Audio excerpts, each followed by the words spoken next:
It's time to get back to the fundamentals. People are looking for stability, and the way you get stability is by focusing on the fundamentals. You got a vision. If you don't have a plan behind the vision, then it's just a dream. And at the end of the day, a dream can be a nightmare if you don't have the strategic plan. No more management fads. No more business gurus. It's all about realistic, practical strategy and leadership. Stick to the fundamentals. Stuart R. Levine. Get it right. Stuart R. Levine, best-selling author, international consultant, award-winning CEO and board member, lead director of a NASDAQ company. Stuart Levine teaches you to focus on the fundamentals and get it right. When you write a book, one of the goals and one of the plans for writing a book is to hit the Today Show. And I was very fortunate that a number of months ago I was invited to speak to Matt Lauer on the Today Show, and that is an incredible experience in your life. You get invited there the night before. The associate producer calls and says, "We're ready to go," and they fine-tune it. I hung up the phone and turned to my wife, Harriet, and she said, "And by the way, big boy, tomorrow there will be 22 million eyes watching you." That kind of simmered me down a little bit. I said, "Is that like 44 million eyes?" And with about 25 seconds to go, Matt Lauer bounds out of the dark and says, he shakes hands, and he said, "By the way," he said, "I'm going to give you one fundamental from the book, and for each one of the fundamentals, and can you give me a concrete business example for that?" 15 seconds. I mean, there's nowhere to hide. And I literally said, "Something in your book when you spoke about communication, about people that need to cut to the chase." He said, "Can we cover that?" I said, "For sure." And literally, we started a journey. And the first fundamental that he asked me about was about adding value, fundamental number one. And very recently, I was interviewing somebody for our company, and I said, there are only two questions that really count. One of them is, how are you going to add value to our organization? And number two, how are you going to add value to our clients? Because adding value, I think, is an important part, particularly as we get distracted with things that are going on around the world. How do we add value to ourselves professionally and personally, and how do we add value ultimately to the people that we're going to serve? Communicate up and down, inside and out. Deliver on promises and say thank you. These are part of the basic rules that author Stuart Levine calls the 6 fundamentals of success. Stuart Levine, good morning. Good to see you here. Good morning to you. So I'm browsing through this book last night, and my first reaction, to be completely honest, is this is so basic. And my second reaction was, but so many people I deal with in the workplace forget these basic rules. Exactly. In sports, there's a thing called muscle memory, where you repeat things to learn them. In golf, you do that with some frequency. In life, you have to have that discipline to do the same. So who's the book for? Is it for people who want to make a lot of money, who want to be successful, or just anyone who works in kind of a corporate atmosphere? I think it's for anybody that wants to have a more productive and successful life.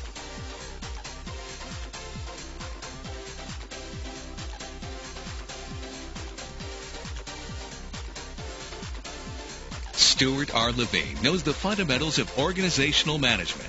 He's done it. In 1972, at age 25, he became the youngest elected member of the New York State Assembly. He went on to become the turnaround CEO of Dale Carnegie & Associates, receiving the Ernst & Young and Inc. magazine's 1995 Entrepreneur of the Year award. Now he is chairman and CEO of Stuart Levine & Associates, LLC, an international consulting and training company that helps CEOs, executives, managers, and employees focus on the fundamentals and get it right. We work in a lot of corporations, and I see a lot of people working hard, but they're working hard and they're not exactly sure how they're linked in to the people that they report to. So the first part of that process in adding value says, look, I need to sit down with my boss on a quarterly basis and understand what's on his or her dashboard. What are the 4 or 5 things they're driving, and then build my own performance dashboard so that I maintain my focus as I move forward. Ultimately, that becomes a very important linkage for people, and make sure that I know and can hold myself accountable in the concept of adding value. It's really interesting how few people do that, and if you're looking to live a more effective life, I would maintain that's one of the key ways to make sure that you understand your direction and how you're doing that. Show of hands, how many of you attend meetings and they reach 100% of their objectives? How about 75? We'll get a little truth going here. Yeah. About 50%. Yeah. About 25%. Yeah. You see, what we had an actual case with a client, we talk about in adding value, understanding financial hemorrhage in your company. And literally, right here in our group, we had about 25% of us say that every meeting that we attend, we achieve every goal and every objective that we need to. But ultimately, what we found in working with one of our clients, when we assessed the organization, we asked the question, of those meetings that you attend, how many of them really achieve their stated goals and objectives? In that case, it came out at about 32%.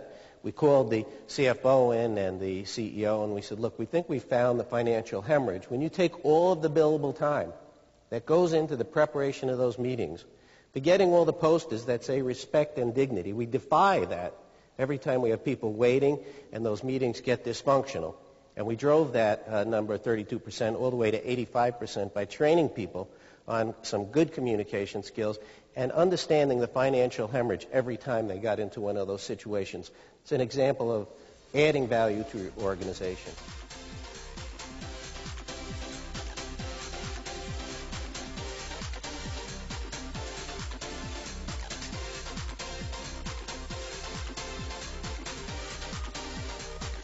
Stuart R. Levine's groundbreaking books have been national bestsellers, with millions of copies sold in dozens of languages.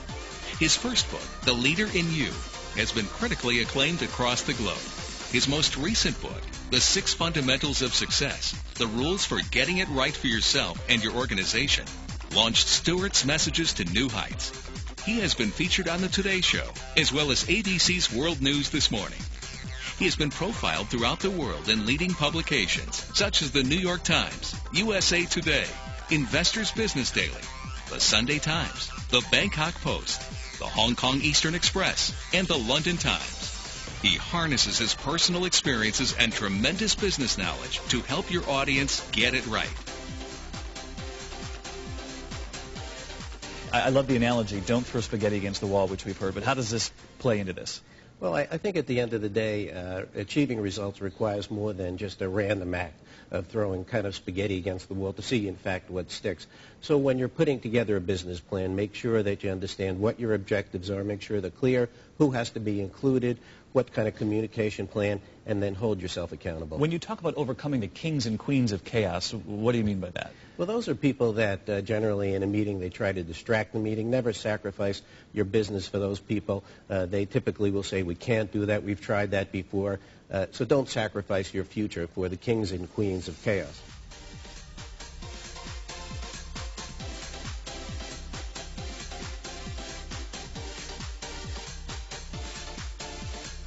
Stuart R. Levine serves on the board of directors for profit and nonprofit organizations throughout multiple sectors. He shares his knowledge and experience to clients all over the world, using a charming and witty presentational style, full of solid business examples and immediate take-home points. When you engage Stuart R. Levine to work with your organization, whether it is a keynote, an executive retreat, or via his consulting services, you know that you'll be teaching your attendees to get it right. There's a rhythm of communication, and we need to establish it to beat our way through to some commonly shared goals and objectives. As an example, in our organization, every Monday morning at 8:30 in the morning, everybody in the country gets on, and we talk about what's going on for a half hour. We go around the horn, and we establish that rhythm of communication. Now, in the healthcare sector, which is a very interesting part of the world, if you study what goes on in an operating theater, there are built-in redundancies, and what we say is, if it's important, say it twice, because I know each one of you are hanging on every word that I say. But research tells us that only about 5% of you will hear what I'm saying. And so in an operating theater, where the consequences are so steep for the patient, as they pass blood, if the patient's blood type is O positive, they will say, we're passing O positive blood. The next person that touches it will say O positive blood, so that at the patient outcome, there are no serious downsides. Because in the United States today, in the healthcare sector alone, there are 98,000 deaths that could have been prevented from common breakdowns in communication. And so In the healthcare, in that environment, there are serious consequences. And guess what? In your world, in your organization, there are serious consequences for breakdowns in communication. There's another rule that's very important to us, and it is cut to the chase.